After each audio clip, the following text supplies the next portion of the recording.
आषाढी वारीत वारकऱ्यांच्या सेवेसाठी धर्मादाय संस्था सरसावाव्यात. धर्मादाय उपायुक्त ईश्वर सूर्यवंशी यांचे भावनिक आवाहन. पंढरपुरात 25 ते 30 लाख भाविकांची अपेक्षा. निवास, महाप्रसाद, पिण्याचे पाणी व मोफत आरोग्य सेवेसाठी सामाजिक संस्थांनी पुढाकार घ्यावा. महाराष्ट्राच्या वैभवशाली संत परंपरेचे आणि अखंड भक्तीचे प्रतीक असलेल्या आषाढी वारीसाठी यंदाही पंढरपूरमध्ये सुमारे 25 ते 30 लाख वारकरी व भाविक दाखल होण्याची शक्यता आहे. अशा परिस्थितीत वारकऱ्यांच्या निवास, आरोग्य, अन्न, पिण्याचे पाणी व इतर मूलभूत सुविधांची व्यवस्था करणं ही केवळ प्रशासनाची नव्हे तर संपूर्ण समाजाची सामूहिक जबाबदारी असल्याचं प्रतिपादन करत सोलापूर विभागाचे धर्मादाय उपायुक्त ईश्वर सूर्यवंशी यांनी सर्व धर्मादाय सामाजिक संस्था, सार्वजनिक न्यास, देवस्थाने आणि धर्मादाय रुग्णालयांना सेवाभावी उपक्रम राबवण्याचे जाहीर आवाहन केले. आषाढी वारी ही महाराष्ट्राच्या आध्यात्मिक, सांस्कृतिक आणि सामाजिक ऐक्याची परंपरा आहे.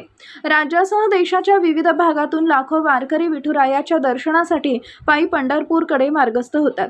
या वारकऱ्यांना सुरक्षित, सन्मानपूर्वक आणि आरोग्यदायी वातावरण उपलब्ध करून देणं ही सामाजिक बांधिलकी असल्याचं सूर्यवंशी यांनी नमूद केलंय.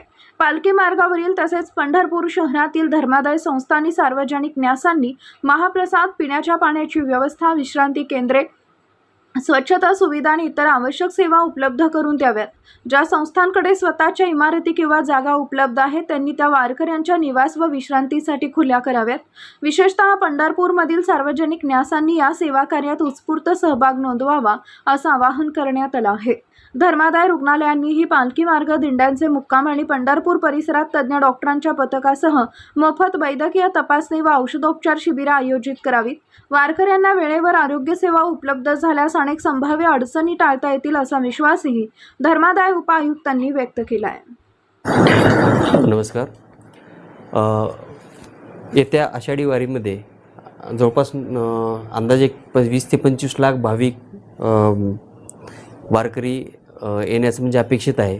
आणि त्याच अनुषंगानं धर्मादाय कार्यालयामार्फत ज्या काही संस्था नोंद आहेत, हॉस्पिटल्स नोंद आहेत, अनेक सामाजिक संस्था, NGOज वगैरे, त्यांना एक आवाहन करण्यात येते की येणारे वारकरी त्या वारकऱ्यांच्या सुविधासाठी त्यांना राहणे असतील, त्याचप्रमाणे त्यांचं जेवण असेल किंवा त्यांचा निवारा असेल, वैद्यकीय सुविधा आहेत, पाणी आहे, या पुरवण्यासाठी म्हणून एक आवाहन करण्यात येत आहे. कारण की इतक्या मोठ्या प्रमाणामध्ये आज भारताचं एक वैभवशाली परंपरा आहे. आषाढी वारी म्हणजे आज फक्त भारतातच नाही तर जगातनंही लोक येतात. आणि एखाद्या सामाजिक संस्था स्थापित करण्यासाठी त्याचा उद्देशच हा सामाजिक कार्य करण्यासाठी असतो. आणि एक दायित्व आहे आणि बांधिलकी आहे सर्व सामाजिक संस्थांची. आणि अशा संस्था ज्यावेळेस की इतक्या मोठ्या प्रमाणामध्ये वारकरी पायी चालत येत असतात, त्यांच्या अनेक वेळेस आपण पाहतो की पंढरपूरसारख्या ठिकाणी किंवा पायी रस्त्यानं जात असतानासुद्धा त्यांच्या राहण्याची व्यवस्था वगैरे होत नसते किंवा नाहीच आहे किंबहुना. तर हे सर्व जबाबदारी लक्षात घेऊन सर्व सामाजिक संस्था आहेत, ट्रस्ट आहेत मोठमोठ्या, यांनी ह्या सर्व सुविधा पुरवण्यासाठी स्वतःहून पुढं यावं आणि स्वतःहून या सर्व ह्याच्यामध्ये सहभागी व्हावं असंही आवाहन करण्यात येतं. परंतु सगळ्यात महत्त्वाची गोष्ट म्हणजे आपल्याकडं चॅरिटेबल ट्रस्ट म्हणजे धर्मादाय रुग्णालय आहेत.